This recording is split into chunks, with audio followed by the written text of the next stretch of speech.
Shalom, shalom. First and foremost, I want to give all praises, honor, and glory to Yahweh, Bahasham, Yahweh Shai, Bahasham, Rachakwadash, and double honors to the elders and apostles of the great millstone who rule well and push this word in truth and in sincerity. Peace and salutations to the hopeful elect, pushing this word across the four corners of the earth, and to the sincere Akwathium that are listening and learning in silence in these last days. It's your brother Yadai from the DC Church in Lord's Will. This video will be edifying, short, and straight to the point. And no specific order. I'm not even sure what I'm going to entitle this video, but I just know I'm going to be going into various topics of prophecies. Okay. Not going to stick to any which one for too long, but more so almost like a timeline, so to speak. But that's why it's also so important that we pay attention to the signs that are coming about. That way we can actually see what's going on. That's why it's important that we stand up on our watch every single day. But I'm going to start here in 2 Ezra 9 and read verses 1 and 2. It says, He answered me then and said, Measure thou the time diligently in itself. And when thou seest part of the signs past, which I have told thee before, then shalt thou understand that it is the very same time wherein the highest will begin to visit the world which he made. And you can see those things happening right now. All right.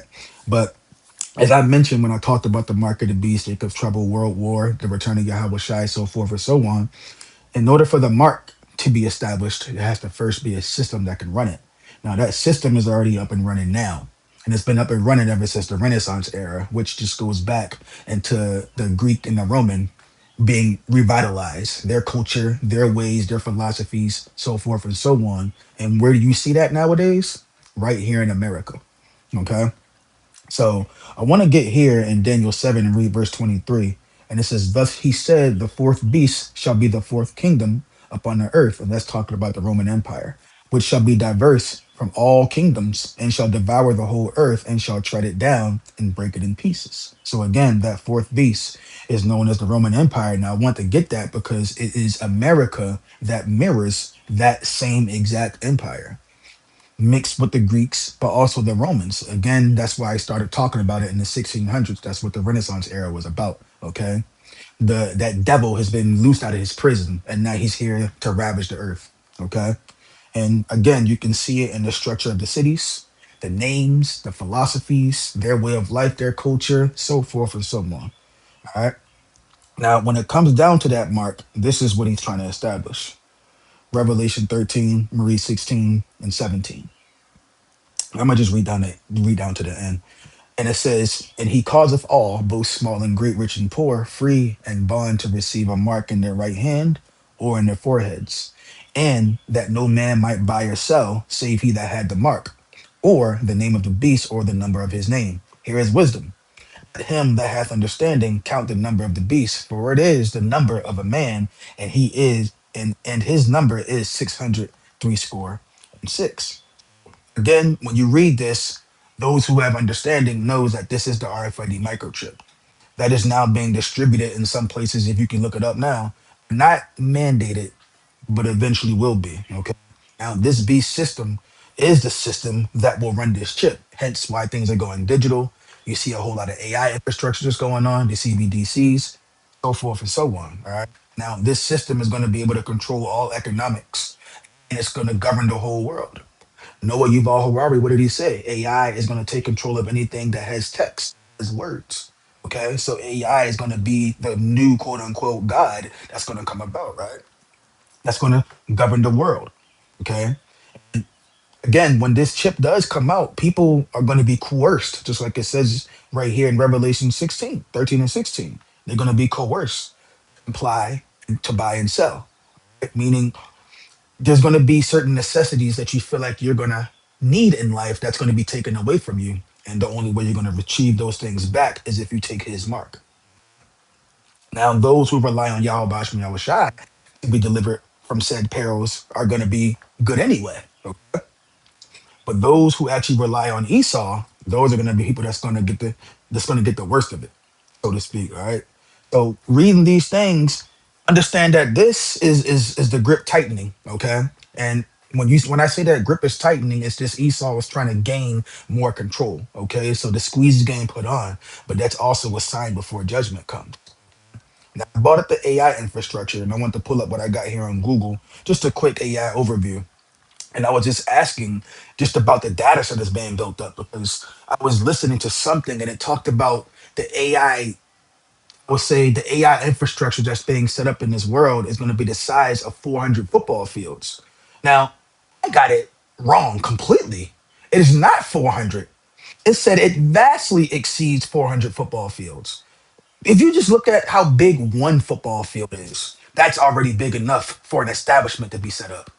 You're talking about 400 of those? Nah, 900 of those? That's insane. But I'm gonna read what I got here real quick.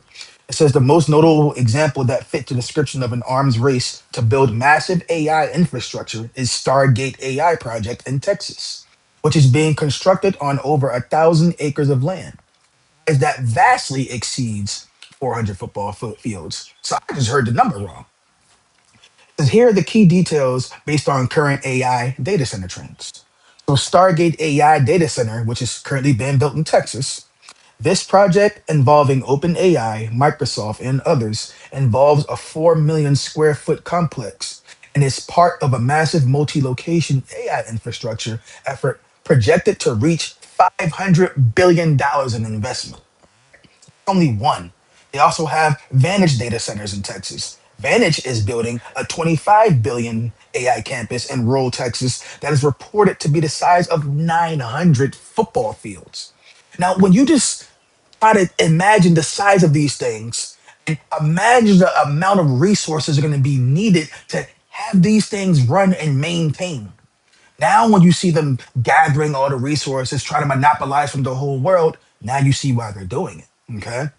So the Meta AI Center in Louisiana, Meta is building a 4 million square foot facility known as Hyperion, which initially was described as covering the size of 70 football fields, but is projected to potentially become much larger. So when you look at the sizes of these places, that's subject to expand. That's just what they think is going to be at right there based off what their, I guess, their engineers had cooked up. Now, when it's actually like the finished product, Lord willing, we're not here that long. They could just have this stuff set up and be destroyed ASAP. But when that stuff is all said and done, what they're saying is they can expand past what they're actually initially thinking. Okay. Then they have data center growth trends. Analysts estimate that some projects, such as Stargate Initiative, may span 500,000 acres, which equates to over 300,000 football fields, highlighting the immense energy and space required for AI training, just like I mentioned earlier. Okay? But that was the point I wanted to get right there. Now, these things are going to run off what? I had this picture, I don't have it up right now, but these things are going to run off what? Electricity, a new dedicated generator, whether it's off solar, wind, gas, or even nuclear energy, possibly. And they're all used for what? AI model training, cooling systems, networking and storage, and just running the AI. Okay. So that infrastructure is being set up. What more signs do you need to know that this system is trying to push this out? Okay. You're getting things set up for the digital world, getting things set up for the CBDCs, you're getting things set up for the economy to crash so it can be set it up for cryptocurrencies to come in and be the main currencies to use. All the signs are there. You just got to be on your watch to understand, filter it through the scriptures and be like, oh, okay, so that's what this scripture was talking about. Okay. So, when this infrastructure, just like I'm reading here in Revelation 13, 16, and 17, it's going to come to pass. All right. That's how the mark of the beast is going to be enforced through this same infrastructure that's being set up. That's how it's going to be mandated. Okay. But this system needs a mark, and that's going to be tied to commerce and allegiance. Why allegiance? Because accepting it represents your submission to the beast, to its authority. But ultimately, you're just saying you're Esau's, okay? Rather than following the Lord. So this is what's really going to separate the faithful man from those who submit to Esau's mark in his system. Matter of fact, this was what's going to happen to those people. Revelation 14 and 9. And the third angel followed them, saying with a loud voice, if any man worship the beast and his image, and receive his mark on his forehead or in his head or in his hand, the same shall drink of the wine of the wrath of God, which is poured out without mixture, into the cup of his indignation. And he shall be tormented with fire and brimstone in the presence of the holy angels and in the presence of the Lamb. Okay. That was the point I wanted to get from right there. But that's what's going to happen to these people that submit to Esau, Edom, and his ways and his mark, rather than actually relying on Yahweh Bash and Yahweh in the face of trials and tribulations. Because the Lord is above all things. He can get you out of any situation. He controls everything that's happening. Why would you not rely on a power such as that?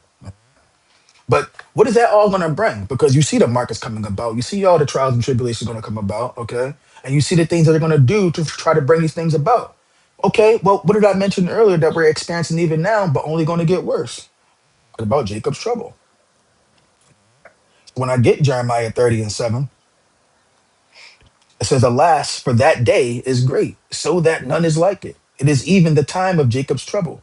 He shall be saved out of it. So this is going to be a season of intense suffering and persecution for the men of the Lord. So you think when that MOTB gets put out and it gets mandated, they're over there, people lining up and taking it, but the men of the Lord not? You don't think that's not going to be a severe time and trial that we're going to have to go through? A season of dire straits to see if we're faithful to the Lord? Yeah, we're going to be going through it. You can even go here, 2nd Ezra 16. I'm going to read verses 70 down to 73. It says, For there shall be in every place and in the next cities a great insurrection upon those that fear the Lord. Okay? They shall be like madmen, sparing none, and still spoiling and destroying those that fear the Lord. But they shall waste and take away their goods and cast them out of their houses. Then shall they be known, who are my chosen, and they shall be tried as gold in the fire. Yeah, because they're going to be tried. That's how you know that the Lord's chosen. So all the powers are going to, in the world are going to crack down as the instability is going to increase. That's what's going to happen during Jacob's trouble. So yeah, we're going to be facing these troubles too, but we have somebody on our side, on yours. Okay. So when that instability shows, it just shows that a foundation is weak or that foundation is weakening. What you think is happening here with America? Okay. So, like I said, mentioned before, despite all these troubles, the perilous times that we're going to go through, that Jake is going to experience, we're going to be delivered out of it. Okay. Because no matter what he put us through, he's always going to provide an escape for us. That's what it says in 1 Corinthians 10 and 13. That there hath no temptation taken you, but such as is common to man. But God is faithful, who will not suffer you to be tempted above that ye are able, but will with the temptation also make a way to escape that ye may be able to bear it. So while we're experiencing Jacob's trouble and the things that's going on, he's going to make an escape, whether that's going to be food after you fasted for a couple of days. You know, whether you need some clothes because you've been too cold or whatever the situation that you're going to be in, you know, it's perilous times, bullets flying, people fighting, there's all pandemonium and chaos, but somehow the Lord directs you out of it. He sent you a comforter. He gave you the spirit to be able to get through it all. Okay. All these things is going to be happening, and you got to rely on the Lord to be able to direct you through all the chaos. But that's all going to come down to, is your faith strong? Has it been weakened? Have you been building yourself up, or you've been waiting to the last minute? But when you look at the signs and the times, and what I'm saying right now is not only going to happen here, this is happening globally. Okay. Let me go to Luke real quick. Luke 21. Read verses 25 down to 28 straight through. And this is talking about the return of Yahweh Shai. But leading up to that, what is it saying? Verse 25, and there shall be signs in the sun and in the moon and in the stars, and upon the earth distress of nations with perplexity. Perplexity is mainly going to happen because people don't have the wisdom and knowledge to stabilize them. Okay. They're going to be void of understanding. They're going to be searching for answers. They can't find any, you know, especially when famine comes, not just of bread and water, but of the word too. Now you really can't find the answers. Yeah, people going to be perplexed. The sea and the waves warring, men's hearts failing them for fear and for looking after those things which are coming on the earth. For the powers of heaven shall be shaken, and then shall they see the Son of Man coming in a cloud. That's talking about the chariots, the so-called UFOs, with power and great glory. When the Lord comes, he's coming with a sword. He's not coming to make peace. He's coming to destroy. Right? And it says, and when these things begin to come to pass, then look up and lift up your heads, for your redemption draweth nigh. So we see a lot of perilous things happening. And what are people in? Perplexity. We're stabilized because these are signs of good times for us. We see these things happening and know that our salvation is drawing near than what we believe. Okay. So this is a beautiful thing when you read this. Talk about the natural disasters, the disturbances in the sky. Fear across the globe because everybody's going to be perplexed, like it says, due to what? Instability and just lack of faith and void of understanding. Okay, so nations are going to collapse due to lack of stability. And when you see all these signs pass, it's the sign what? It is near, and the day of the Lord is coming. Okay. Now I spoke on something earlier just to talk about the world wars. When you go in Joel, read Joel 3 9 down to 14. Matter of fact, let me get this first. Revelation 11 and 14. And it says, the second woe was past, and behold, the third woe cometh quickly. World War One, World War Two, and what's coming quickly? World War Three. Okay, but let me go back to Joel. Just wanted to get that out there real quick. And the scriptures talk about World War Three. It's not the fact that we just pulling this out the ass, just throwing information out there. It up with scriptures. Joel 3 and 9 says, proclaim ye this among the Gentiles. Prepare war. Wake up the mighty men. Let all the men of war draw near. Let them come up. What does it say? Prepare war. Just came across information driving home. Hey, look, when you look at dealerships and places that have certain technology, yeah, now they're building the weapons and certain things like that here in America. That's preparing for war. But that's also going to be happening across other nations. Joel 3 and 10, yeah, is now in play because nations are preparing for war. Right? There is no coincidence that now all of a sudden I'm seeing notifications talking about a ceasefire has been agreement. All these people have been agreed to certain things, but what does that give time for? For preparation. Now, the ceasefire is not something that's permanent. It's something that's just going to last until we have to meet back up again, throw these hands. Joel 3 and 10 says, beat your plowshares into swords. Okay? Beat your pruning hooks into spears, creating weapons. Right? Let the weak say, I am strong. So we have nations that are strong that are helping the weak. For example, Iran and other Arab nations that are mixed as gathering together. Yeah, them together are becoming strong.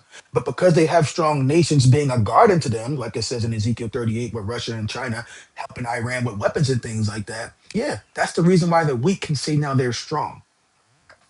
Verse 11 says, assemble yourselves and come, all ye heathen, and gather yourselves together round about thither. As thy mighty ones I'm gonna read that again. Thither cause thy mighty ones to come down, O Lord. Let the heathen be wakened and come up to the valley of Jehoshaphat. And that Yahweh Shaphat means Yahweh judges. Okay, so that's where they're going to be judged. But there will I sit to judge all the heathen round about. And it says, put ye in the sickle, makes me think of the harvest. Put ye in the sickle, for the harvest is ripe. Makes me think of Amos 1. The basket of summer fruit. Okay, when fruit is ripe and it's put into a basket, is ready to be devoured. Okay, it says the harvest is ripe. Come, get you down, for the press is full. We're talking about that wine press, right? The fats overflow, for their wickedness is great. Multitudes, multitudes in the valley of decision, for the day of the Lord is near in the valley of decision. Okay, so that's the third world war gathering up. Okay, nature's gathering together for that war, the war of Armageddon, Harmageddon. Right? And the military forces assemble in the Middle East, which is just known as the East. All right. This is happening right now as we speak. That's the reason why we got to stand up on our watch because this is what breaking news. So this war is going to be like nothing before. The nuclear technology that we have nowadays, we didn't have this before. AI technology that we have nowadays, we didn't have this before. War being fought like that is only going to be worse than it has ever been. Now, all of this, what does it lead up to eventually? The sudden return of Yahweh Shai. But let me start with this one, Revelation 1, go to verse 7. It says, behold, he cometh with clouds. Again, he is a God of war, right?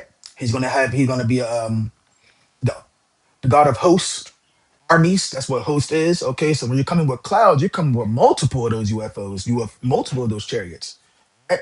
And every eye shall see him. Yeah, that fathership that's going to be from the east to the west. You can't even see the end of it. They also, which pierced him, and all kindreds of the earth shall wail because of him, even so. Amen. Now, this is also a cut for reincarnation. Because how are those same souls that pierced him going to see him when he returns? Because reincarnation has to be a thing. Same spirit, different body. Okay. Let me go ahead and get Matthew 24, read verse 30, because I did bring up the harvest. Right? Was this it? No, that's the wrong one.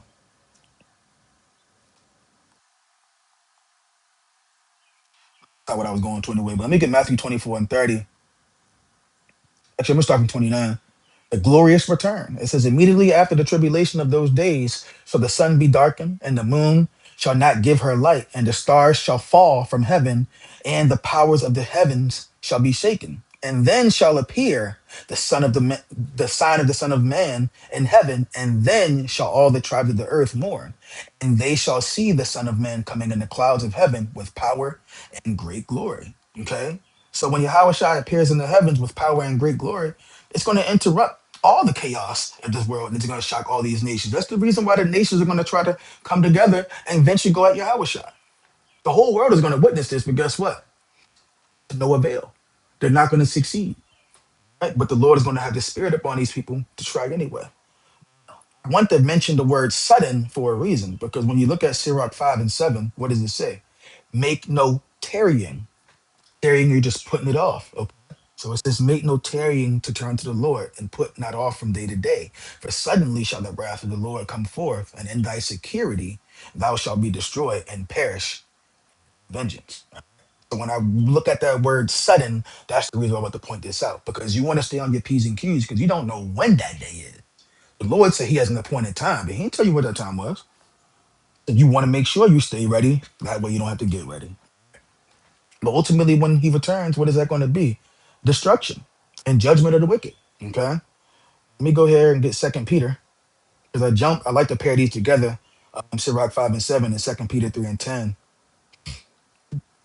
Because what does it say? But the day of the Lord will come as a thief in the night. Okay. That sounds like sudden to me. And the which the heavens shall pass away with a great noise, and the elements shall melt with fervent heat. Why? Because nuclear fire is going to be destroying this place here in America. Earth also, the earth also, and the works that are therein shall be burnt up. Seeing then that all these things shall be dissolved, what manner of persons ought ye to be in all holy conversation and godliness, looking for and hasting unto the coming of the day of God, wherein the heavens being on fire shall be dissolved, and the elements shall melt with fervent heat. So, what person ought you to be? Oh, you want to make sure you're a person that's pleasant. And now, Isaiah, how about you know, shall when this time comes? You don't want to be the person that's experiencing this. Let me get one more, just backing up what that just said too. Isaiah 13 and 9. It says, behold, the day of the Lord, again, we're talking about that day of the Lord, cometh cruel, both with wrath and fierce anger, to lay the land desolate, and he shall destroy the sinners thereof out of it. So the day of the Lord is going to bring fiery judgment against the wicked, and all that is wicked is going to collapse. The world order that is currently established, the rules that is currently established, the people that are currently ruling this world right now is going to come to an end. And the way I word it like that, y'all know where I'm going. Second Ezra 6 and 9. Because it says what? Actually, I'm gonna start from 7. Then answered I and said, what shall be the parting asunder of the times? Because remember, we're looking at the signs of the times to know, okay, when is that day coming? Or when shall be the end of the first and the beginning of it that followeth? That's important. And he said unto me, from Abraham unto Isaac, when Jacob and Esau were born of him, Jacob's hand held first the heel of Esau. For Esau is the end of the world, and you can see that beginning to happen right now. Jacob is the beginning of it that followeth. Again, you can see that happening right now because we're on the highways and hedges. We're out there trying to speak to, I'll say, the elect of our people, because two-thirds aren't going to listen. And while we're doing so, it's just more so speaking prophecy, letting you know what's coming to pass so you can prepare. Also, we're ushering in our Lord Yahweh getting things established now, not when right there at all. So not when it's the time when the Lord's going to come back and now we're getting like this. No, we're building ourselves up now. So when he comes, we're prepared to be delivered. Okay.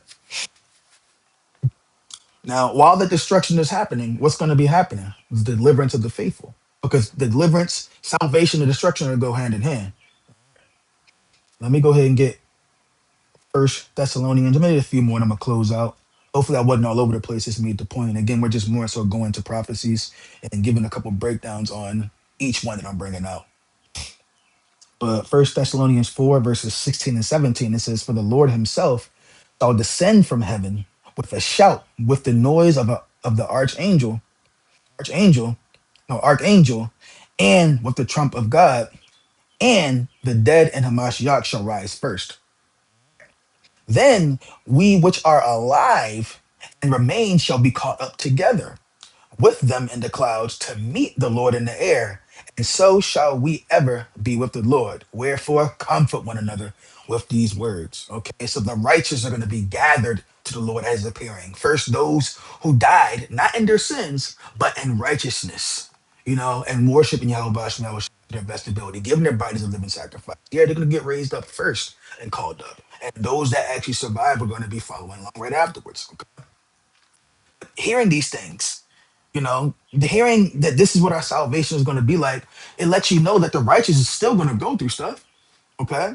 But the Lord is going to call us up. He's going to be our defense. When you have someone like that on your side, there's nothing else for you to do but your part. That's why this is comforting when we hear these things. Because it's going to be reunited. We're going to be reunited with Him. Let me get one more in Acts 17, read 30 and 31. Yeah, 30 and 31, it says, "In the times of this ignorance, God winked at. But now commandeth all men everywhere to repent." Okay. This is what we have to do now. That's just how we get ourselves prepared. Lord willing, we're part of that number. But you want to repent now, turn back to the Lord because of the times that's coming. Just like I talked about in Second Peter, what manner of persons ought ye to be, knowing that these things are coming? Meaning you have to prepare yourself before. As it says, knowing that these are coming, you have to already be prepped. Well, if you're not prepping before these things, knowing these things are coming, you're only setting yourself up to destruction. But it says 31, because he hath appointed a day in the which he will judge the world in righteousness by that man whom he hath ordained, whereof he hath given assurance unto all men, and that he hath raised him from the dead. Okay, so it also talks about all men everywhere. Well, guess what? Israelites are all are everywhere. We've been scattered across the four corners of the earth. So we may look like other nations, but because your bloodline goes of your father goes back into being an Israelite, well, that's what you are. You just may look like another nation. But I'm gonna go to actually, yeah, I'm gonna get Matthew 25 and 32. But at the end of the day, every kingdom, every ruler, they're all gonna have to answer for their actions, man. And this, when these things happen right here, actually in Matthew 25, this is when justice happens for the righteous. True justice, I should say. Matthew 25, 31 and 32. The judgment. When the Son of Man shall come in his glory, and all the holy angels with him, then shall he sit up on the throne of his glory.